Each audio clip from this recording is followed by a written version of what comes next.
yang sangat luar biasa gitu kan ya, berdasarkan data-data yang dianalisis oleh beliau dumateng Romo Kiai Haji Imaduddin Usman Al-Bantani kasumangga akan.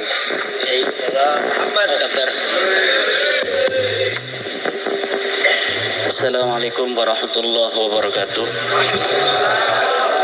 Alhamdulillah, salatan wassalaman ala rasulillah, amma ba'du. Maka yang saya hormati Ibu Nyai Ayu Fatimah dari keluarga besar dalam Tawang Sari, Raden Mas Abdullah Buksin Subhin, ya, Dr. Kiai Haji David, Dr. Fatur Rahman sebagai moderator. Yang tadi kita dengar cerita beliau sudah meneliti manuskrip Jawa Wali Songo itu sampai Gunung Kawi. Jadi beliau sudah sampai Gunung Kawi ini. Kiai Abdul Khalik, kiai-kiai se-Mataraman, terutama para ketua-ketua PWI LS Kabupaten Mataraman, wabil khusus Tuan Rumah Ketua PWI LS Tulung Agung dan Panglima. Hadir juga di sini Panglima PWI LS Jawa Timur Gus Khairi, juga dari Klaten, kiai-kiai Klaten ini banyak datang, ada Kiai Nawawi dan Kiai Zainal. Juga tadi ada salam dari Ketua PCNU, tidak bisa hadir karena ada suatu hal, tapi mengutus anaknya untuk hadir ke sini. Alhamdulillah. Koordinator MWCNU se-Tulung Agung yang hadir, yang kebetulan pada hari ini juga ada musyahadah di PWNU. Satu MWC diutus 9 orang. Jadi di pagi-pagi acara MWCNU se-Tulung Agung ada yang datang ke acara ini, juga ada yang mengikuti musyahadah dalam rangka Hari Pahlawan 10 November 2024. Kalau kita berbicara tentang sejarah, sejarah itu penting, dulur-dulur. Sejarah adalah komunikasi tiada henti antara masa lalu dan masa kini untuk dicari format strategis menata masa depan yang lebih baik dari hari ini dan masa lalu. Apabila format sejarah di masa lalu itu melenceng, kemudian realitas hari ini betul-betul tidak sesuai dengan mukaddimah sejarah yang ditulis pada masa lalu, maka ini Indonesia, wong Jawa akan ngacak menatap dan mengukir masa depan untuk dia dan anak cucunya. Tadi yang disebutkan oleh Dr. David ini luar biasa. Perubahan, upaya merubah sejarah bangsa Nusantara. Ini bukanlah sebuah cita-cita, tetapi sudah mereka laksanakan. Sebenarnya Al-Quran, kalau kita merujuk pada Al-Quran dan kita betul-betul bukan hanya menghafal dan membaca Al-Quran, tetapi juga kita betul-betul memahami bagaimana diksi-diksi Al-Quran telah memberikan peringatan kepada kita bahwa di masa lalu ada sekelompok orang itu yang sukanya merubah sejarah. Yughayyirunal kalima an mawadhi'ihi, merubah-rubah proposisi dari yang sesuai apa seharusnya. Untuk apa? Untuk kepentingan. Bahkan Al-Quran telah memberikan sebuah ancaman untuk orang-orang yang merubah sejarah. La tahsabannahum, la tahsabanna alladhina yafrahuna bima atau wa yuhibbuna an yuhmadu bima lam yaf'alu fala tahsabannahum bimafazatin minal azab. La tahsabanna alladziina yafrahuna bima atau. Jangan engkau kira temenan pakai nun sakilah itu. Nun taukid. Fala tahsabanna alladziina, orang-orang yafrahuna yang berbahagia bima atau dengan apa yang telah mereka lakukan, merubah-rubah sejarah demi kepentingan mereka hari ini. Wa yuhibbuna ayyuhmadu bima lam yaf'alu, dan mereka suka, ingin mendapat pujian dari apa yang tidak mereka lakukan di masa lalu. Jadi yuhibbuna ayyuhmadu bima lam yaf'alu, mereka suka untuk mendapat pujian kelan mereka itu bima lam yaf'alu, tentang apa yang tidak mereka kerjakan. Bahwa leluhurnya adalah pendiri NU, itu mereka yuhibbuna ayyuhmadu bima lam yaf'alu. Lawang Aswaja Center sudah mendapatkan manuskrip nama-nama siapa saja wong Surabaya yang ikut dalam pendirian NU. Orang ono Habibie, orang ono. Lah kok tiba-tiba 2023 kok ono Habibie? Ini adalah yuhibbuna ayyuhmadu bima lam yaf'alu. Mereka suka untuk dipuji tentang apa yang mereka tidak lakukan. Khurafat itu tidak ada itu.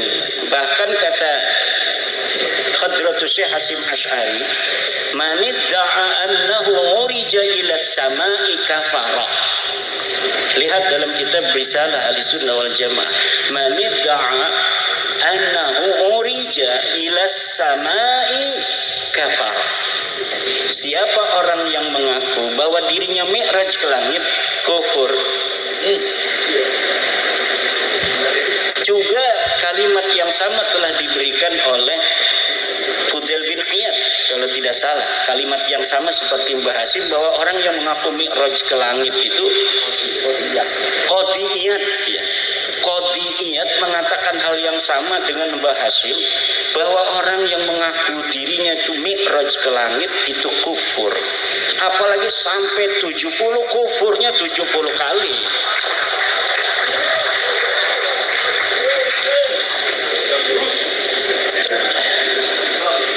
Dengan adanya diskursus nasab ini bukan hanya menyentuh terhadap hal-hal yang berkaitan secara poin terhadap nasab, tetapi juga terhadap hal-hal yang menyertainya yang selama ini luput dari pantauan, bahkan pantauan seorang filolog Gunung Kawi seperti Dr. Fatur Rahman. Ini kita menunggu para filolog, para sejarawan asli. Kalau saya ini sejarawan pondok, sejarawan Jurmiyah, sejarawan Fathul Qorib.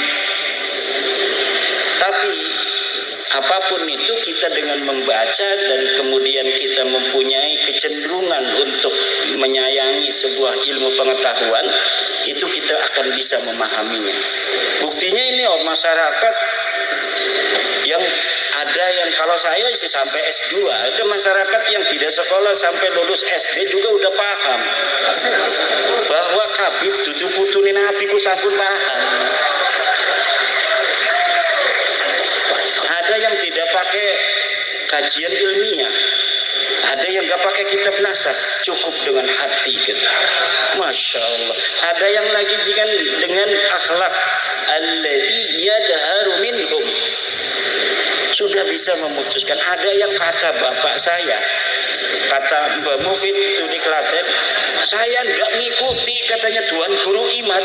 Saya apa kata bapak saya? Yahudi katanya. Lah yughayyiruna al-kalima an mawadi, ini ciri-ciri Yahudi. Coba ciri-ciri Yahudi di dalam Al-Quran juga. Yalwuna al-sinatahum bil kitab litaksabuhu minal kitab wa ma huwa minal kitab. Mereka merubah-rubah Alkitab litahsabuhu minal kitab, agar kalian menyangka itu bagian dari kitab. Wa ma huwa minal kitab, padahal tidak ada di kitabnya. Ini yang saya temukan dalam khusus nasab Ba'lawi ini. Banyak dalil-dalil mereka itu kemudian kita verifikasi di dalam kitabnya, ternyata di kitabnya nggak ada. Temennya Dr. David, Syekh Romli Al-Idrus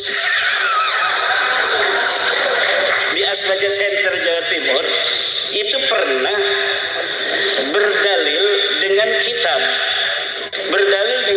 Ba'lawi bahwa yang namanya seorang turunan Nabi lebih utama daripada orang alim 70 kali.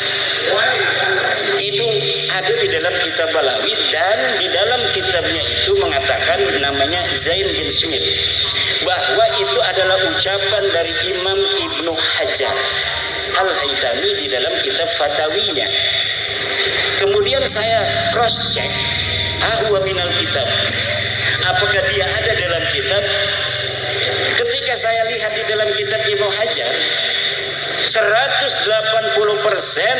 atau 180 derajat apa yang dikatakan itu berbeda. Bahkan kata Ibnu Hajar, orang alim lebih utama daripada turunan Nabi. Nah, ini adalah taghyir litahsabuhu minal kitab wa ma huwa minal kitab, agar kalian mengira itu ada di dalam kitab, tapi ternyata sebenarnya tidak ada dalam kitab. Silahkan bisa di cross check ini yang para kiai-kiai semua di sini. Coba nanti lihat dalam kitab Fatawi bagaimana Ibnu Hajar Al-Haytami berpendapat tentang bagaimana keutamaan, siapa yang lebih utama antara orang syarif yang bodoh dengan seorang alim.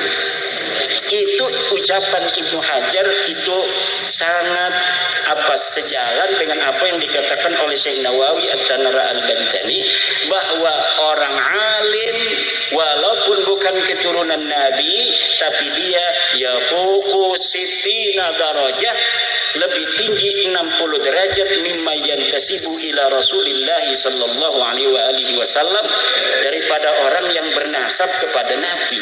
Yang bodoh nasabnya ke Nabi, tapi bodoh ini orang alim turunan tukang kolektor sawah. Ini kata Syekh Nawawi, lebih mulia orang alim tukang kolektor daripada orang bodoh keturunan baginda Nabi besar Muhammad sallallahu alaihi wasallam. Inilah ajaran Islam. Ini ajaran Islam yang benar, bukan ajaran Islam yang terkait dengan darah. Islam agama darah tidak ada. Islam agama ilmu, Islam agama takwa. Kemuliaan di mata Islam bukan dilihat dari siapa dia keturunannya, apakah seperti Raden Mas Abdullah keturunan Pakubuwono Amangkurat Jawi, atau dia hanya keturunan tukang traktornya atau tukang kudanya Amangkurat. Tetapi dalam Islam, jika hari ini dia pintar, dia punya partai, dia didukung, maka dialah yang jadi Presiden Republik Indonesia. Betul? Yang penting punya partai. Ini turunan Sunan Gunung Jati, Maduddin Usman nggak punya partai, ya nggak jadi apa-apa. RT aja kagak saya.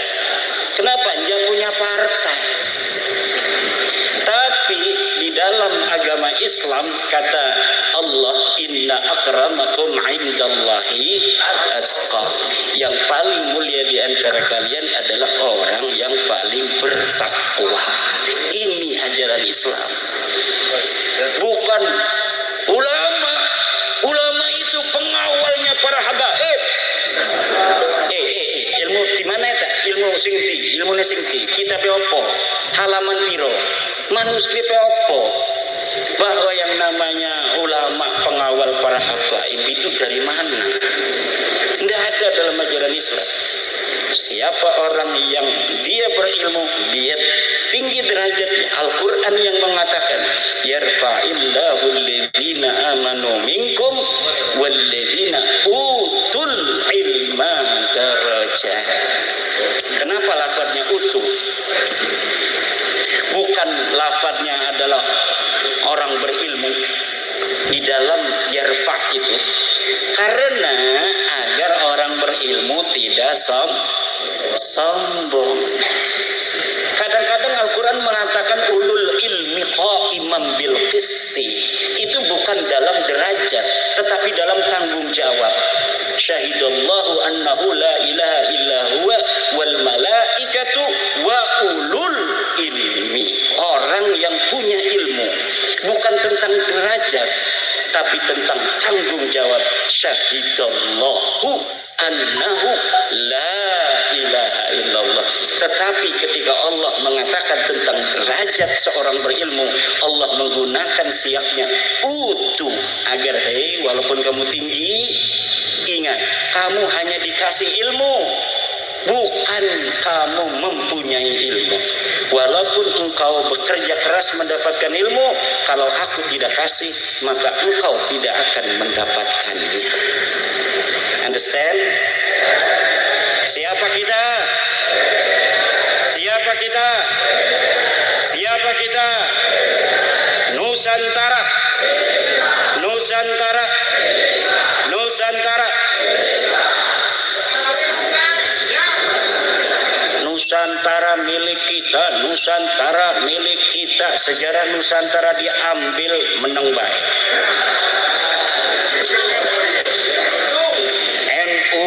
Jam'iyatuna, NU Jam'iyatuna, NU Jam'iyatuna. Sejarah NU dirampas husnudon.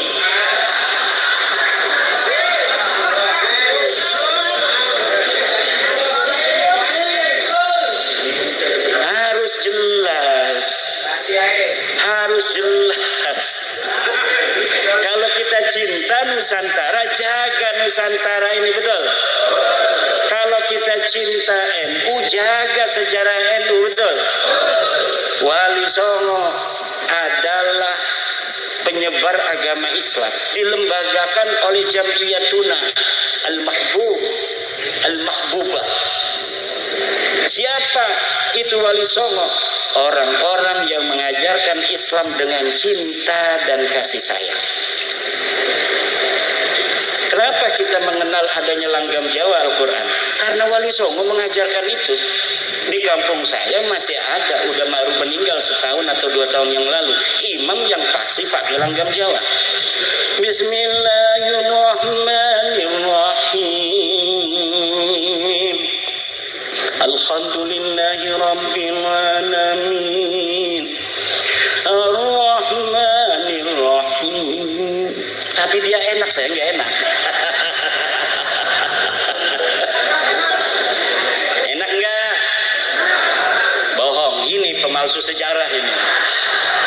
Yughayyirunal kalima an mawadihi.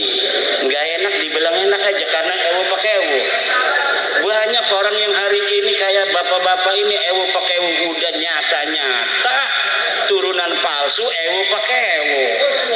Husnudon aja. Kenapa nggak enak? Kan kita orang Jawa ya. Orang Jawa itu memang banyak nggak enaknya sama orang. Ada tamu lama, kita mau ngapa-ngapain susah. Tapi orang Jawa itu akhlaknya kayak Rasulullah. Rasulullah banyak pekerjaan, ada tamu banyak begitu, nggak berani ngusir. Rasulullah itu sampai turun ayat Al-Quran yang ngusir tamu-tamu itu. Kamu sama Rasulullah jangan begitu, dia itu orang pemalu, akhlaknya tinggi. Walaupun hatinya udah nggak enak, nggak bakal ngusir orang. Betul apa tidak? Lah kita yang harus punya rerasan. Tepos liro itu ajaran Sunan Kudus. Lah ada dulu Menteri Lukman Hakim Saifuddin ngundang qori dari Jawa. suruh baca Al-Quran dalam sebuah acara di istana apa di mana itu? Istana. Pakai langgam Jawa. Itu sama Habib-Habib ini dituduh sebagai sinkritisme Islam. Kafir saudara. Ini menghina Quran saudara. PKI ini saudara. Menterinya PKI ini. Ini Abdul Khalik ngapain sih begini-begini? Ini yang sekarang gak berani. Coba nih, ada YouTube-nya kan? Berani kagak itu? Para Bahlawi ngomong bahwa langgam Jawa ini kafir, langgam Jawa PKI. Gak bakal berani, ayo nama. Gak bakal berani. Islam Nusantara digagas oleh Nahdlatul Ulama. 2010 mulai digaungkan, 2015 di Jombang dijadiin sebuah tema muktamar.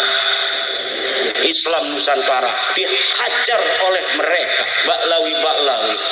Ini Islam Nusantara, nanti ada Islam Amerika, nanti ada Islam Afrika, nanti ada Islam Jepang. Islam ya Islam saudara. Betul apa tidak? Hajar apa tidak?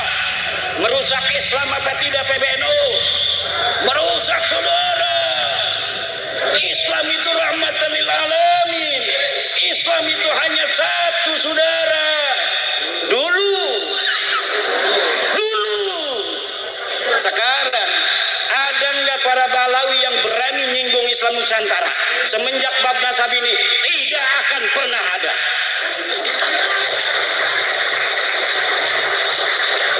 Tidak akan ada dari mereka yang berani nyentil Nahdlatul Ulama. Gak bakal ada saudara. Kita di Banjar Pramuktamar apa itu Kombes Bahsul Masail bahwa karena negara kita ini negara yang heterogen dan kita ini sudah mempunyai sebuah al-ahdu perjanjian yaitu undang-undang dasar, maka orang-orang non-muslim kita tidak sebut kafir, kita sebutnya non-muslim. Hajar lagi sama Bahlawi-Bahlawi itu saudara. Dia mah mereka PBNU ini sudah kemasukan liberal saudara, sudah kemasukan PKI. Coba Al-Quran mengatakan ya ayyuhal kafirun, mereka mau rubah ya ayyuhal non muslim. Mereka dulu begitu, dulu sekali. Sekarang gak bakal berani ya Abdul Khalik. Datang dicium tangannya, kiai juga dibulak balik. Dulu kita 2021 kemarin membuat sebuah tema fikih peradaban. Ini baru kemarin loh, dihajar lagi ketun. Ini fikih peradaban ini apa maksudnya saudara? Apa maksudnya saudara? Fikih itu memang beradab saudara. Dia nggak tahu apa makna fikih peradaban, udah komentar. Kan peradaban disangkain adab dia. Beradab dengan berperadaban itu berbeda saudara. Tapi tetap mereka itu inginnya adalah NU ini tidak boleh sepi dari cacian dan kritikan mereka. Seakan-akan mereka itu lebih hebat dari ulama Nahdlatul Ulama. Jangan betul-betul aja. Sekarang saya lihat nggak ada mereka. Apa saja yang dikerjain Nahdlatul Ulama sekarang? Nahdlatul Ulama lagi mengadakan acara humanitarianisme Islam, humanitarian Islam, kemanusiaan Islam, nilai-nilai Islam dalam kemanusiaan. Nggak berani. Sekarang gak berani kritik lagi saudara. Mana suaranya yang biasa dia mencela kiai-kiai Nahdlatul Ulama saudara? Kenapa diam? Kemana? Kabur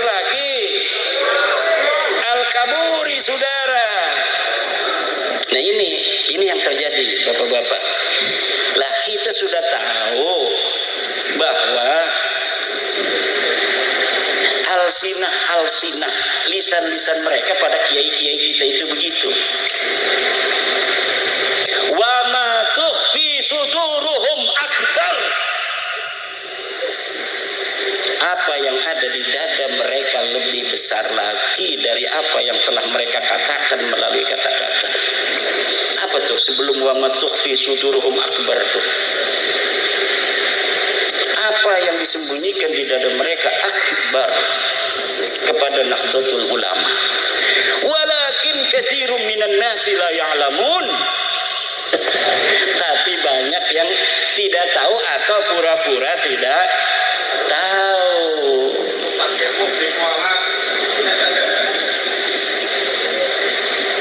Katanya udah orang bodoh mah nggak usah nyana-nyana dalil. Berarti yang nanya dalil kayak saya, bapak-bapak PWI itu bukan orang bodoh. Yang orang bodoh itu yang nggak boleh nanya dalilnya, ikut aja. Ini nggak tahu bahasa ketum. Kata ketum, udah orang bodoh nggak usah nanya-nanya betul apa tidak? Berarti yang nanya dalil orang pinter.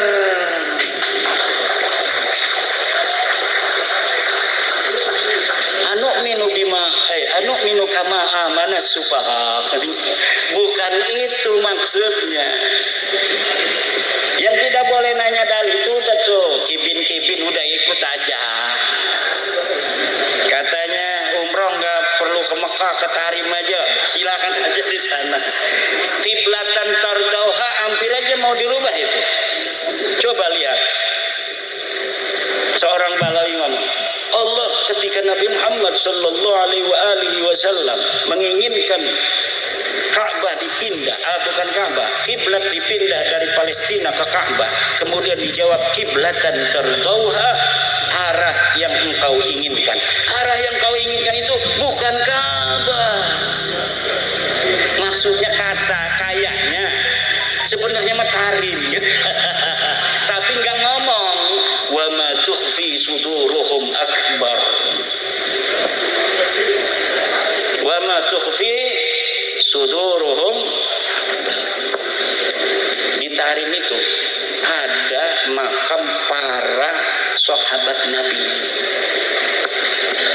Ada makam para sahabat Nabi. Kenapa makam-makam man syahida badran yang ada di situ sama sekali tidak diekspos? Bahkan itu seperti diumpetin di sana.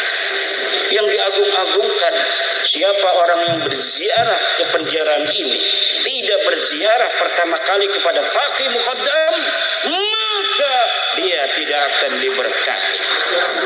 Jadi walaupun dia katanya mau ke ayahnya, jarak ke pemakaman itu harus ke faqih muqaddam dulu.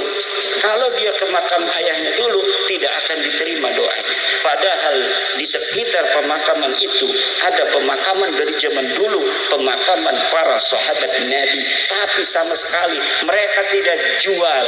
Yang dijual adalah hanya keluarga mereka sendiri. Iya, sahabat Nabi aja begitu. Coba di abad ke-5, abad ke-6, abad ke-7 Hijriah, di mana ketika itu Ali Qoli Qasam ada, di mana ketika Muhammad Shahid Mirbat ada, di mana ketika Faqih Muqaddam ada pada abad ke-7, itu di sana itu ulama banyak sekali yang ditulis dalam kitab Tabaqat Fuqaha Il-Yaman. Terverifikasi ada orang 2 syahid di Tarim. Kemudian diverifikasi ulama-ulama besar di sana. Tapi tidak ada satupun keluarga Ba'lawi yang tahunnya sama dengan tahun yang ada di dalam kitab-kitab itu yang ditulis oleh para sejarawan. Banyak sejarawan itu ada Al-Kamil fi Tarikh, ada Al-Iklil orang Yaman Al-Hamadani, ada As-Suluk fi Tabaqatil Ulama wal Muluk. Banyak nama ulama di Tarim yang disebutkan, tapi teu aya Ora ono siji aja keluarga Balawi itu yang dicatat. Bagaimana itu? Kenapa tidak dicatat? Apakah mereka itu ngumpet, mungkin punya ilmu halibunan? Bukan. Karena memang mereka tidak ada di sana ketika itu. Mereka mengaku berhijrah di abad keempat, 317 Hijriah. Tapi sebenarnya mereka itu hijrah ke situ itu pada abad ke-6, 500-an Hijriah. Mereka belum menjadi siapa-siapa, kemudian membangun otoritas di sana dengan mimpi-mimpi di abad 9 bahwa Nabi Muhammad SAW telah datang kepada seorang ulama, kemudian menitipkan Ba'lawi ini kepada seluruh orang-orang Hadramaut. Siapa yang mencintainya sama dengan mencintaiku, siapa yang tidak mencintainya sama dengan tidak mencintaiku. Lama-lama orang-orang as-sufaha itu kemudian masuk ke dalam relung hati. Kenapa? Karena tiap hari, tiap waktu terus diglorifikasi, masuk ke dalam alam bawah sadar. Ini yang akan terjadi kalau umpamanya nanti kita masyarakat Tulungagung, masyarakat Nusantara tidak mempunyai kepedulian terhadap sejarah kita. Kemuliaan orang-orang Jawa yang menurut sebagian para tokoh-tokoh itu Atlantis itu ada di kita. Yang disebut Aristoteles zaman dulu bahwa negeri yang mawaddah, baldatun tohibatun warabun ghafur, itu kerajaan Atlantis yang hilang itu menurut sebagian para pakar itu ada di Jawa. Wallahu a'lam, benar apa tidaknya itu memerlukan kajian khusus. Kemudian yang nyata saja yang masih ada bukti arkeologis dari Borobudur, Prambanan, di Klaten itu banyak candi-candi. Ini bisa jadi nanti ini bukan candi, ini sebenarnya adalah tempat khalwatnya Syekh Al-Habib Faqih Muqaddam. Bisa begitu. Buktinya di Gunung Kawi sekarang ada makam Utsman bin Yahya. Di atas situs Mojokerto ada makam Habib. Ini nanti mau dikatakan bahwa sebenarnya Habib ini ada sejak Gajah Mada. Gajah Mada ini marganya Al-Jufri. Bisa jadi ya. Lah buktinya mereka sudah pinter bikin makam di atas situs Mojokerto. Coba lihat itu, ada 2 makam Habib di situs Mojokerto. Berarti ini para habaib sejak Majapahit sudah ada di sini. Salah itu para sejarawan. Profesor Dr. Jajat Burhanuddin. Kemudian siapa lagi itu? Profesor Adjumardi Azra yang mengatakan bahwa mereka datang 1880 secara masif, walaupun sebelumnya ada beberapa, tapi masifnya itu 1880 sampai 1942-43 sebelum kedatangan Jepang. Ini nanti akan berubah bahwa sebenarnya mereka ini datang ketika Gajah Mada itu sumpah palapa. Gajah Mada itu marganya Al-Jufri, hayam hurufnya Bakbud. Bisa jadi ya. Terus sekarang Pangeran Diponegoro 4 ya pangkat ininya marganya. Kata keluarga Bakbud. Bahkan yang ngomong bukan hanya kayak Bahar Semit yang gak sekolah, yang gak mondok. Profesor itu yang waktu di Rabitalawiyah, seorang profesor perempuan itu ngomong yang sama, bahwa ada upaya membelokkan sejarah Pangeran Diponegoro, kata dia. Pangeran Diponegoro itu dulunya mancung, sekarang ini katanya dilukis seperti pesek. Ini kan penghinaan, bahwa kata orang Jawa itu pesek, padahal makan iya.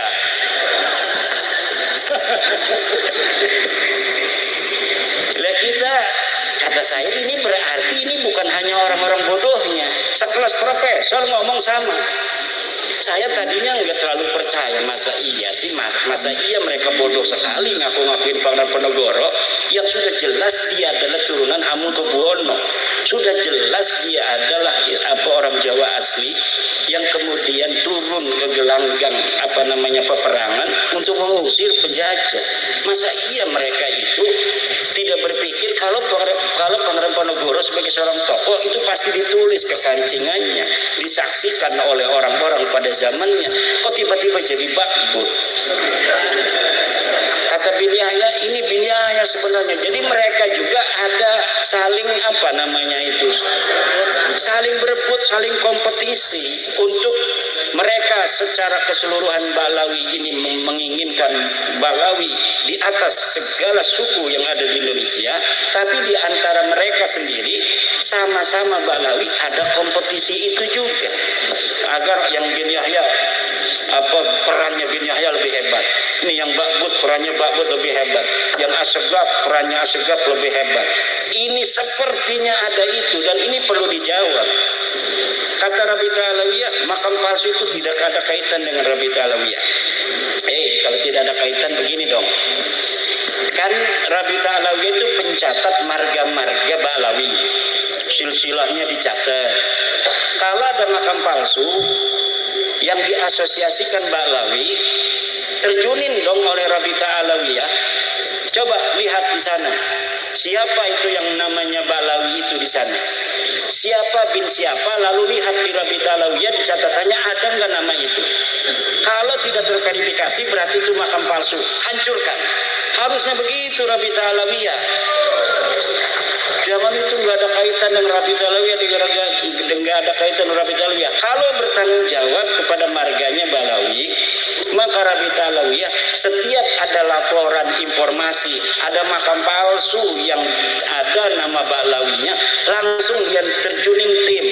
Nah kemudian dia laporan pres bahwa setelah kami verifikasi yang mengaku namanya adalah Habib Saleh bin Yahya itu tidak ada namanya dan tidak terverifikasi secara ilmu nasab, dia bukan Ba'lawi, dan itu diduga makam palsu.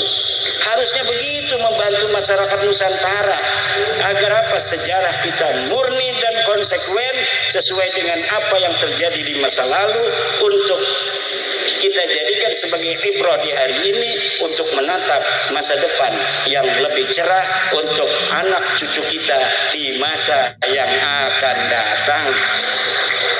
Wallahu wal muwaffiq ila aqwamit thoriqin. Wassalamualaikum warahmatullahi wabarakatuh. Matur nuwun Yai menika pemaparanipun terkait dengan diskursus nasab ya, dan semoga ini nanti juga bisa mencetak intelektual NU yang mungkin berkecimpung dalam dunia nasab sehingga nanti dapat berkontribusi.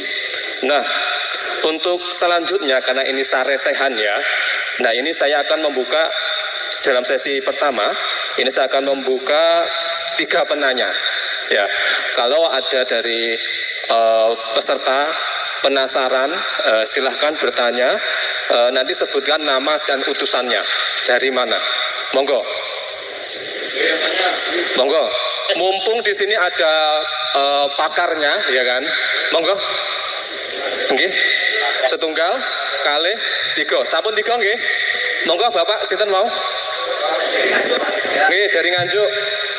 Monggo. Coba panitia satu-satu nih panitia.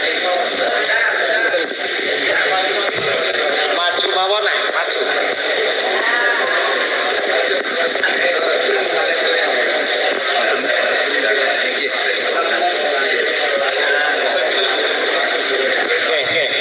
Assalamualaikum warahmatullahi wabarakatuh.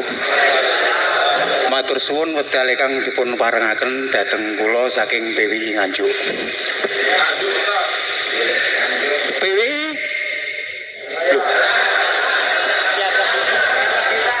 Siapa kita? Nusantara? Bagus.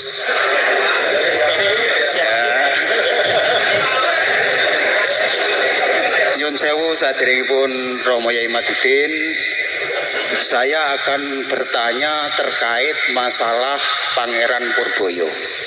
Mungkin saking gini Pak dosen juga tahu kalau Pangeran Purboyo itu sepengetahuan saya sesuai dengan silsilah dan kekancingan dari keluarga kami itu kan Bin Panembahan Senopati Danang Sutawijoyo. Tapi ternyata di situ ada diabaibkan dengan Syahid Abdul Ghaffar. Mohon untuk keterangannya kali penjelasannya pun. Yang jelas itu saya sudah melobi ke keraton juga.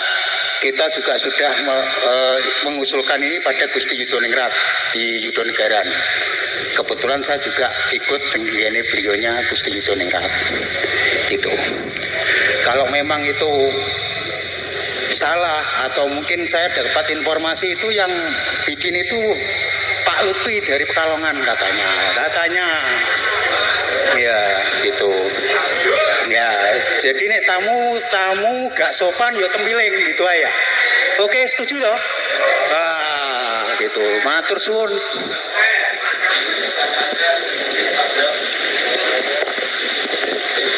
Oke, mangke pertanyaannya adalah singkat, jelas, padat. Ngaten nggih. Mboten usah kemana-mana. Menika langsung dipun jawab napa?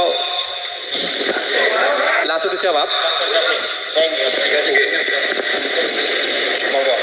Nggih, terima kasih. Pangeran Diponegoro niku yang jelas. Oh, nggih, Pangeran Purbaya nggih. Sebenarnya banyak sekali nggih tokoh-tokoh dari Keraton Mataram itu yang dibalawikan kuwatah. Yang jenengan aturaken tadi itu kan salah satu contoh nggih. Artinya ya tentu pembalawian itu sesuatu yang benar-benar masif ya.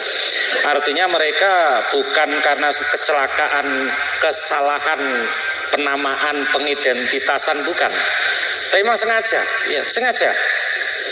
Iya, jadi waduh sampai kadang kalau kita data siapa yang dibalikan itu ngeri ya, ngeri. Benar-benar ngeri, artinya yang nyata-nyata real itu Zuriyah Mataram misalkan, real dan jelas buktinya. Artinya artefak, data, kekancingan dan lain-lain itu ada, itu dibalawikan.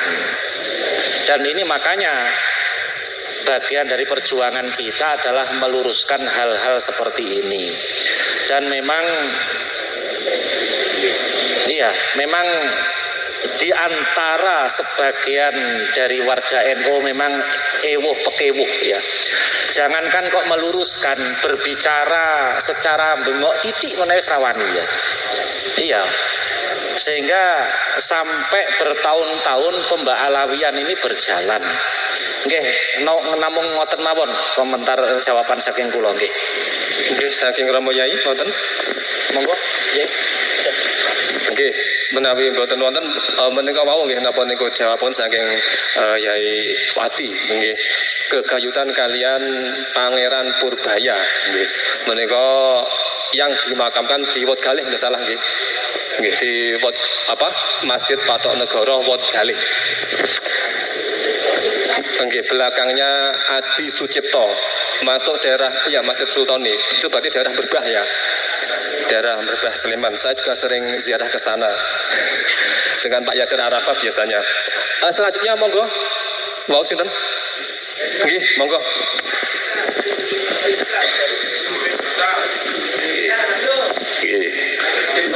Nyun saya saudara. Nyun saya saudara.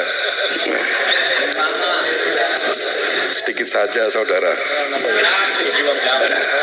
Nyun saya Pak Yai, saya percaya bahkan yakin oleh basisnya Pak Yai Iman sudah akurat, valid, bahkan lengkap. Walaupun katanya 70 kiai itu masih lebih baik satu khabib.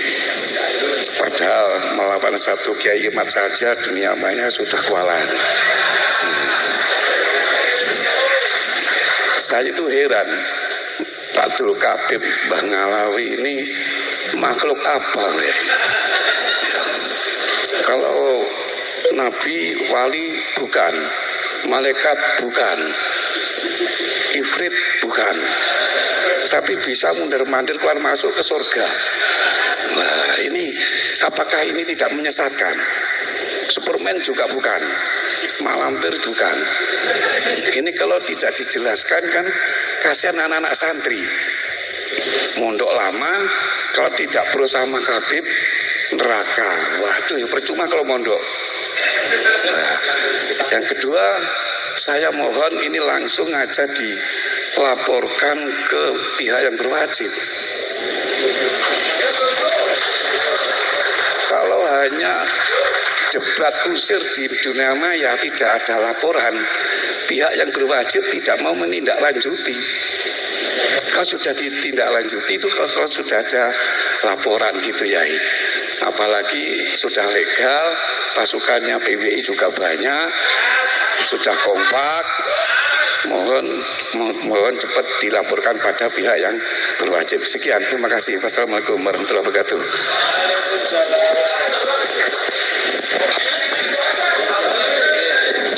Monggo Yai mau terkait dengan siapa itu Ba'alawi gitu ya.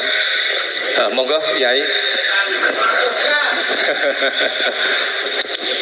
Siapa Ba'alawi? Ya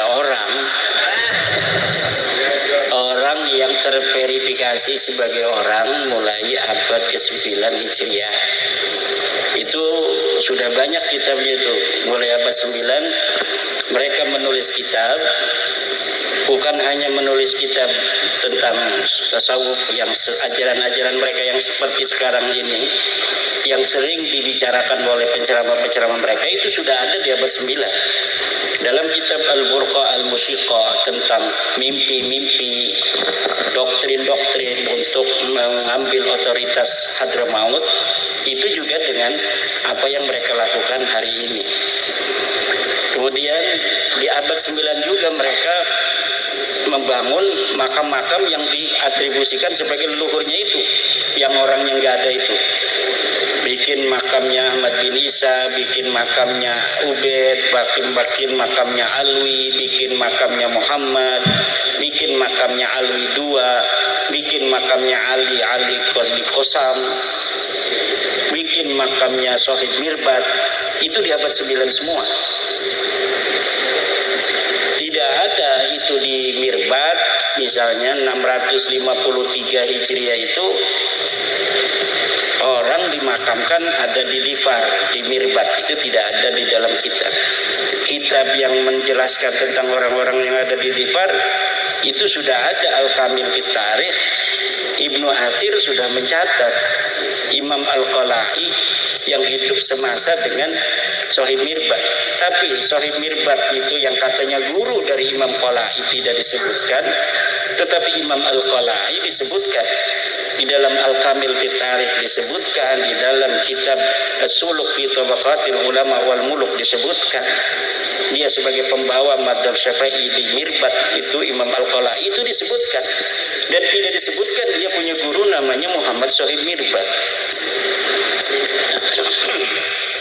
Jadi apa-apa yang sudah tulis dalam mereka, dalam kitab-kitab mereka, maksudnya itu tidak terverifikasi di dalam kitab-kitab sejarah yang ada di masa tokoh-tokoh yang mereka tulis sekarang ini. Faqih Muqaddam sebagai wali besar itu tidak ada. Faqih Muqaddam itu 650 meninggal. Itu kitab yang ada di dalam negara Yaman, Hadramaut khususnya, itu banyak disebutkan tokoh-tokoh di situ, ulama, nggak ada yang bernama Faqih Muqaddam itu.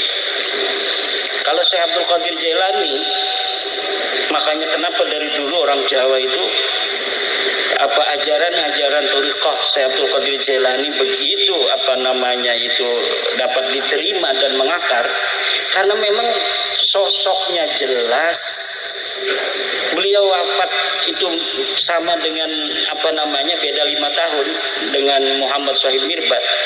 661 beliau wafat. 61 itu wafat beliau. Itu kitab yang sama yang dicatat oleh orang dengan orang yang hidup bareng dengan Abdul Qadir Jailani itu sudah ada. Ibnul Jauzi dalam kitab Al-Muntazam sudah mencatat Abdul Qadir Jailani ulama besar ada di Baghdad. Walaupun Ibnul Jauzi wafat sampai tahun 690-an, tapi dia bersama Abdul Qadir Jailani puluhan tahun, karena Abdul Qadir Jailani umurnya sampai 90 tahun lebih. Jadi sekarang ini ada upaya pula untuk mendegradasi kepangkatan wilayah kewalian dari Abdul Qadir Jailani, bahwa Faqih Muqaddam walaupun di dunia ini pangkatnya kalah dengan Abdul Qadir Jailani, tapi di akhirat nanti Abdul Qadir Jailani jadi anak buahnya Faqih Muqaddam. Nah ini yang mereka katakan, coba masih lihat itu di video-video, masih bisa untuk kita lihat. Nah ini apa maksudnya yang begini-begini? Wali-wali udah sih yang maunya Syadziliyah, agungkan Syadziliyah tanpa untuk merendahkan Qadiriyah, tanpa merendahkan Syatoriyah. Dari dulu ulama Jawa begitu, nggak ada merasa ini lebih tinggi tarekatnya, kita tarekatnya Naqsabandiyah Khalidiyah lebih hebat daripada Naqsabandiyah biasa misalnya. Nggak ada yang begitu. Masing-masing aja ma'rifat billah, menuju Allah dengan cara masing-masing, dengan saling harga menghargai, hormat menghormati. Tetapi sekarang muncul dalam otoritas hegemoni tasawuf Abdul Qadir Jailani yang disebut dengan Sultanul Auliya Al-Ashhab ya, Al-Bazul Ashhab, Raja Wali Hitam, rajanya para wali, itu kemudian didegradasi oleh dia bahwa nanti di akhirat pangkatnya kalah karena Faqih Muqaddam wali mastur di dunia. Kalau Faqih Muqaddam wali mastur di dunia, lu tahu dari mana? Nah wali mastur itu nanti sampai akhirat, bos. Ini wali mastur nih. Nih wali mastur itu bukan orang bisa hari ini mengatakan dia wali mastur. Kalau ada orang mengatakan dia wali mastur, berarti dia tidak mastur. Mastur ini begini nih, kita di dunia ini punya tukang kebon, kelihatannya hina-dina, sholat aja kagak pernah kelihatan. Jangan betul-betul kamu itu orangnya berarti. Pas nanti kita sama-sama ada di akhirat, ternyata dia begitu dimuliakan oleh Allah. Itu namanya wali mastur. Kalau di dunia kita sudah ngomong itu wali mastur, berarti dia tidak mastur. Mastur nesing pundi. Di wali mastur itu hanya ada nanti di hari kiamat, di hari akhirat. Bahwa nanti ada orang-orang yang hina-dina di dunia, dia kadang-kadang itu sholat nggak kelihatan. Ternyata dia sholatnya apabila tidak ada orang. Ini jangan-jangan nanti yang hadir, ya saya juga begitu aja lah. Enak aja awas. Man tasawwafa wa lam yatafaqqah faqad tazandaqa. Orang yang bertasawuf dia tidak berfikih, maka dia akan jadi zindik. Nah, itu yang keluar dari hal-hal yang seperti itu namanya mastur. Dia ibadahnya luar biasa kalau tidak ada orang, istrinya aja nggak tahu. Kalau orang istrinya tahu dia ibadahnya kuat, itu belum hebat. Tapi kalau istrinya saja nganggapnya dia, kalau ada istrinya sholat biasa-biasa saja. Tapi kalau nggak ada istrinya, dia sholatnya nangis luar biasa. Itu hebat. Kalau ada istri nangis, dia kenapa saya bermimpi semalam bertemu dengan waliullah, katanya engkau akan meninggal dunia seminggu lagi, kecuali dengan satu syarat. Syaratnya apa? Kamu harus nikah lagi. Tapi saya tidak mau, wahai istriku, saya lebih baik mati 7 hari lagi. Itulah kenapa saya nangis malam hari ini. Kata istrinya, udah nikah lagi aja nggak apa-apa. Ini actingnya ada yang begitu tuh. Ada nggak yang begini actingnya? Saya punya temen actingnya begitu. Temen apa teman? Nah itu, Jadi bapak-bapak, ibu-ibu, sekarang ini wali-wali ini gampang diproyeksi. Jadi ada pembangunan karakter seorang wali untuk niat-niat tertentu orang yang mengiklankannya untuk kepentingan klan, untuk kepentingan ekonomi dan lain sebagainya. Maka kalau ingin mencari wali jangan di YouTube. Saya sudah berapa YouTuber yang ngomong Kiai Imaduddin waliullah. Orang yang menentangnya pada mati. Saya ketawa-ketawa aja, orang udah ajal gitu. Katanya gara-gara menentang saya gitu. Nah kalau saya mengikuti hati sayanya itu kepada zonnya orang-orang, itu berbahaya bagi saya. Sangat berbahaya. Nanti saya oh iya jangan nentang. Mati loh. Jangan begitu. Itu kan wallahu a'lam bishawab, kita pun tidak tahu kenapa itu ada orang kok lagi wasiat mati, habis wasiat mati. Lagi kita nggak tahu. Tapi saya pribadi, walaupun youtuber waliullah itu, youtubernya waliullah pasti itu, karena dia tahu siapa waliullah. Kalau saya mengikuti, misalnya hatinya mempercayai, merespon, iya dong, saya ini gimana? Lah ini itu. Saya ini nazaltu min hadzir rahman. Saya turun dari bagian Allah. Misal saya nggak tahu apa saya ada bagian di dalam sisi Allah atau tidak. Tapi kalau saya mengiyakan nazaltu minhu nazla. Naudzubillah. Makanya kita harus hati-hati nih. Ala inna auliya Allah la khaufun alaihim wa lahum yahzanun. Ingat, kekasih-kekasih Allah, wali-walinya itu tidak punya rasa takut. Itu cirinya. Yang kedua, tidak punya rasa sedih. Takut itu tentang apa yang ada di depan. Kalau sedih tentang apa yang ada di belakang. Istrinya mati, dia masih nangis. Ya, itu jadi walinya susah. Kalau istrinya mati sekarang, besok kawin lagi, waliullah gitu. Ada orangnya. Itu tinggal dibaca satu kali duduk itu waqiat dan doanya kaya raya. Kapan kayanya? Langsung datang masnya nanti dulu. Itu pokoknya hidupnya akan diberi kemudahan oleh Allah Subhanahu wa taala. Yang ketiga, di dalam kitab yang sama di situ ada untuk menghancurkan musuh. Silakan dibaca, itu ada Hizib Nasr. Untuk Hizib Nasrnya bukan Syadzili, tapi Hizib Nasr milik Sayyidi Syekh Abdul Qadir Al-Jailani. Siapa saja yang membaca itu kemudian dia punya musuh yang ingin mencelakainya, maka tanpa dia ketahui musuh itu telah celaka sendiri. Siapa saja yang membaca itu dari PWI, maka kalau ada acara PWI yang kemudian dipersulit bahkan tidak dikasih izin oleh Pemkot, awas, hati-hati Pemkotnya itu. Hati-hati Pemkot. PWI sudah punya Sayyidi Syekh Abdul Qadir Al-Jailani. Hati-hati wali kotanya. Terima kasih. Inggih, matur nuwun. Wah, kirang setunggal nggih. Penanya sinten monggo. Kirang setunggal.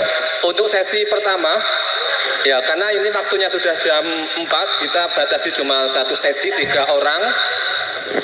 Mau sinten mau?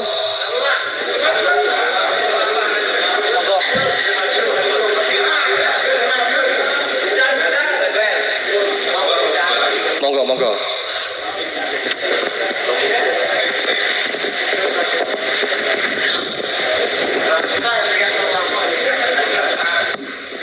Assalamualaikum warahmatullahi wabarakatuh. Mukadimah dari Kang Ajeng, Papunten mriki perwakilan dari PWI Madiun yang saat ini lagi pirang. Nembe dilaporke teng Polres Madiun. Karena ada satu desa, ada makom dibuat tahun 2003. Kemarin kita juga pelaku sejarah juga yang melaksanakan eksekusi itu kita datangi, sebelumnya sudah ada pemberitahuan sama kepala desanya, sudah ada tembusan, dan kepala desa juga tidak tahu makom itu makomnya siapa, tahu hanya yang penting dibangun itu berdasarkan mimpi. Nah, kemarin kita sudah komunikasi tatap muka kepada pemilik tanah Mbak Wagio bahwa itu yang membangun Pak Lutfi, itu aja. Nah, dari Kalimantan. Dan makomnya itu sudah melenceng dari sejarah. Makomnya itu panjangnya 7 meter, menghadap ke barat. Nah, kemarin itu ada tulisan, kemarin ianya kita hanya menurunkan papan nama, itu namanya Syekh Maulana. Setelah dibuka morinya ada 3 makom. Itu nama di nisanya ada Habib Al-Idrus sama Habib Abu Bakar, kan itu dibangun tahun 2003. Nah, katanya itu orang Kalimantan datang ke Desa Mudak itu katanya ada saudaranya beberapa tahun tidak pulang, kan. Tapi menurut mimpi rongsennya katanya di kaki Gunung Wilis, kan itu. Akhirnya dibangunlah di situ, kan itu. Ini yang pertama. Ini hari Rabu nanti kita PWI dipanggil ke Polres karena dilaporkan pengerusakan laporannya, kan itu. Kan itu. Yang kedua, supaya nanti PWI Madiun ini Abdul, kemarin sudah deklarasi Gus Abbas datang, kami mohon nanti Yai Imad Saresen di Madiun, kami mohon biar nanti lengkap PWI Madiun itu, biar Abdul. Nah, nanti semua suriah ranting NU sekabupaten Madiun kita undang biar tahu sejarah. Karena ini PWI Madiun itu mau bilang sama Kiai Sepuh itu, wah pekiwo kan itu. Nah, nanti biar nanti yang memberi pencerahan Kiai Imad ingkang mboten wah pekiwo kan itu. Mungkin dipun jadwalaken iki. Kula suwun dengan hormat, dengan sangat mangke Yai Imad bisa saresen di PWI Madiun Raya.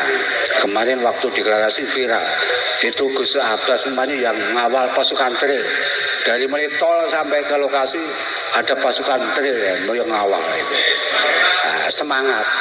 Saking semangatnya ini ada makam palsu dibongkar, dilaporkan.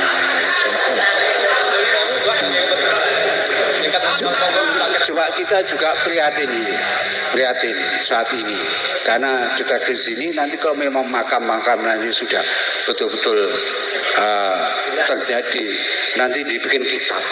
Makin nanti Habib nanti bikin kitab, oh makam sini nanti di share di Yaman sana, nanti seolah-olah bangsa Indonesia itu yang memerdekakan Habib itu. Deteksi kita PWI Madiun seperti itu. Maka dari itu kami mohon semangat doanya, mudah-mudahan perjuangan PWI Madiun itu betul-betul nanti bisa membantu negara untuk menyiapkan bangsa Indonesia. Ini kami satu bis ini pada hari ini saya pakai kaos PWI karena saya pakai baju ini tergantung waktu dan dibutuhkan. Saya juga anggota Banser, saya juga kepala desa dari mulai 2009, 3 periode ini. Saya juga anggota kepolisian. Saya 83 sudah jadi anggota polisi. 2009 saya dibutuhkan masyarakat untuk jadi babunya masyarakat. Saya jadi kepala desa sudah 3 periode ini. Makanya badannya kurus mikirkan rakyat ini. Nah, mikirkan umat. Nah, itu ya dari kami, nama saya Kusno, ya Kusno. Dan kita juga prihatin ini Imam Unyi itu ngelapor ke Jokowi, ke ini itu kita prihatin karena Pak Presiden Jokowi itu betul-betul membantu masyarakat lewat undang-undang desa. Karena kita pelaku sejarah untuk mengegulkan undang-undang desa, kami dulu berjuang dari mulai tahun 2009, akhirnya disahkan 2014 dengan adanya dana desa itu. bisa untuk membiayai guru-guru TPA dan sebagainya, karena di dalam anggaran dana desa itu juga untuk kepentingan pembinaan untuk guru-guru TPA PAUD itu juga dari dana desa. Nah, itu yang kita alami kan itu. Nah, ini kan dilaporkan kan. Itu aja. Sampun. Makasih. Sementing kula nyuwun waktu wekdal nanti untuk untuk Yai Imad nanti bisa sehari-hari di Kabupaten Madiun. Ini mau dengar.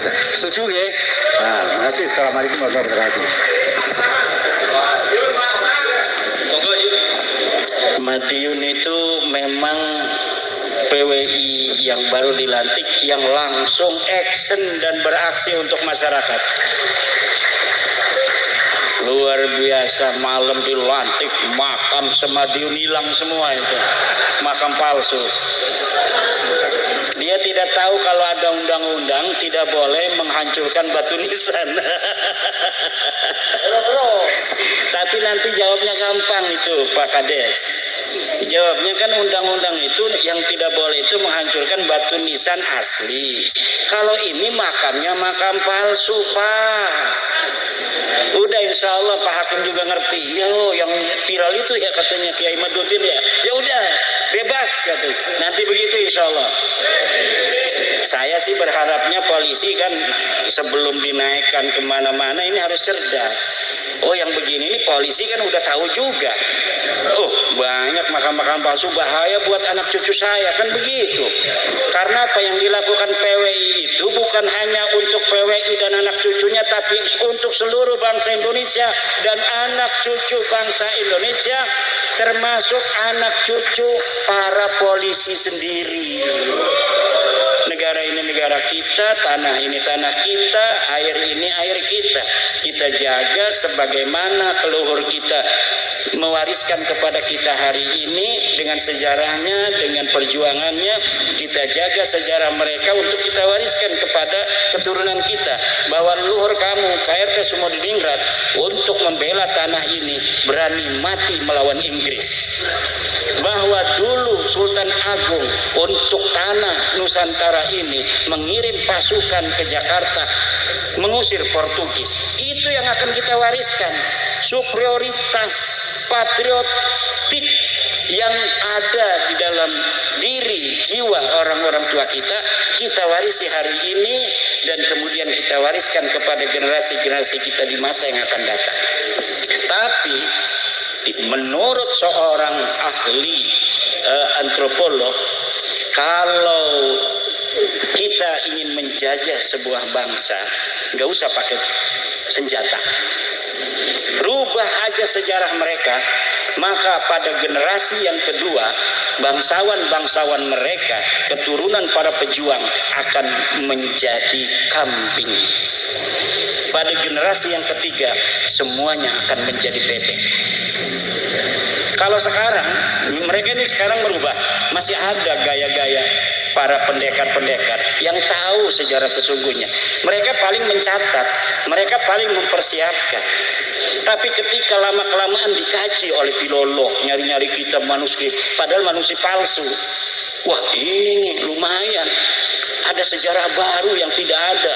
Sebagaimana sejarah pada biasanya dianggapnya sebuah sumber, padahal itu manipulatif, informasinya tidak ada pada masanya, kemudian bertentangan dengan manuskrip-manuskrip yang lebih tua, mukhalifatan lil usul. Ini hari ini saya lihat sejarawan-sejarawan kita juga, karena dia itu terpacu oleh waktu, ingin menyelesaikan sebuah buku. Kadang-kadang bukti-bukti sumber-sumber non primer itu dijadikan juga sebagai bahan oleh mereka untuk menulis historiografi, sehingga kemudian historiografi ini antara satu dan yang lainnya bertentangan. Ini menulis sendiri tentang sejarah Aksa City Jenner misalnya dengan versinya, ini menulis sendiri dengan versinya tanpa mau duduk. Coba mana kita data yang paling primer, itu yang akan kemudian kita jadikan sebagai pegangan. Nah, masa depan nanti kita akan seperti itu. Kemudian orang yang selain daripada sejarawan-sejarawan yang tidak mempunyai niat jelek itu, kemudian ada orang nomor ketiga yang dia ingin menulis sejarah untuk kepentingan mereka, yuhibbuna ayyuhmadu bima lam yaf'alu. Tapi sebenarnya kita harus ingat di sana ada Allah. Fala tahsabannahum bimafazatin minal adab. Jangan kau kira mereka akan selamat dari siksa Allah. Yang merubah sejarah-sejarah bangsa itu, la tahsabannahum bimafazatin minal adab. Jangan kau kira mereka akan selamat dari siksa Allah Subhanahu wa ta'ala. Terima kasih. Nggih, matur nuwun Yai menika pemaparan pun. Saya yakin ini masih banyak sekali penanya-penanya, dan kalau saya layani nanti subuh tidak selesai nih ya. Yakin saya subuh tidak selesai nih. Nah, maka ini saya cukupkan untuk 3 penanya. Dan ini ada suatu informasi kepada panjenengan semuanya bahwa nanti malam itu ada tablik akbar dan pelantikan pengurus PWILS Mataraman bersama Romo Kiai Haji Imaduddin Usman Al-Bantani dan dengan Dr. Kiai Haji Abbas Billy Al-Husaini dari Buntet Cirebon. Nanti malam jam 7. Tempatnya di mana? Di Masjid Al-Mimbar, Perdikan Majam. Kurang lebih dari sini cuma 2 kilo. Nah, saya harapkan jamaah yang ada di sini nanti malam bisa mengikuti tablik akbar dan pelantikan PWILS Mataraman bersama Romo Kiai Haji Imaduddin Usman Al-Bantani dan Dr. Kiai Haji Abbas Billy Al-Husaini dari Buntet Cirebon. Nah, untuk sebelum saya tutup, nah biasanya itu ada namanya istilahnya ada namanya closing statement. Nah, ini dari pembicara. Monggo Yai Fuad untuk closing statementnya nanti disusul oleh Romo Yai Imaduddin. Nggih. Nyuwun pangapunten menika. Monggo. Terima kasih. Yang jelas perjuangan ini akan terus berlangsung dan tidak hanya sampai di sini saja, dan tentu mari kita lanjutkan perjuangan ini dengan hati yang tulus, ikhlas dan tetap istiqomah. Dan kami secara pribadi mohon maaf jika ada banyak hal yang mungkin salah ya. Mohon dimaafkan dan ngapunten. Terima kasih. Assalamualaikum warahmatullahi wabarakatuh. Semakin berjalannya waktu, semakin banyak para cendekiawan semacam Dr. David Fuadi, Dr. Fatur Rahman yang ikut dalam berkontribusi bagaimana menganalisa, menghipotesa, membaca dari fenomena di tengah masyarakat tentang klan Ba'alawi yang dalam satu sisi dalam tesis saya mereka itu tidak terbukti sebagai keturunan Nabi, di sisi lain banyak terjadi pembelokan-pembelokan sejarah yang melibatkan mereka. Saya secara pribadi kepada Dr. Fatur Rahman yang seorang peneliti ini untuk meneliti bagaimana pembelokan sejarah, terutama sejarah para sultan-sultan, para pahlawan, para tokoh dan fenomena makam palsu ini untuk masuk ke ranah akademik oleh Profesor Dr. Fatur Rahman. Silakan diteliti kemudian dijadikan jurnal agar nanti menjadi sebuah sejarah untuk bisa dibaca oleh cendekiawan di masa yang akan datang. Untuk tuan rumah Ibu Nyai Ayu Fatimah, Raden Mas Abdullah, saya ucapkan terima kasih. Juga PWILS, siapa kita? Siapa kita? Siapa kita? Nusantara, Nusantara, Nusantara. Tak akan pernah kita berikan gratis untuk orang lain. Terima kasih. Inggih matur nuwun, kula nggih nyuwun donga pangestunipun. Bapak Ibu semuanya, alhamdulillah acara pada hari ini telah selesai. Semoga kita mendapatkan suatu pencerahan terkait diskursus klan atau nasab, terkait dengan pembelokan sejarah dan sebagainya, dan semoga ini nanti juga merangsang melahirkan intelektual NU muda yang lainnya. Kula kathah lepat nyuwun pangapunten, kula mengutip dari Rangga Warsita, sak beja-bejane wong kang lali isih beja wong kang eling kelawan lan waspada lan duweni ngelmu. Ihdinas siratal mustaqim. Assalamualaikum warahmatullahi wabarakatuh.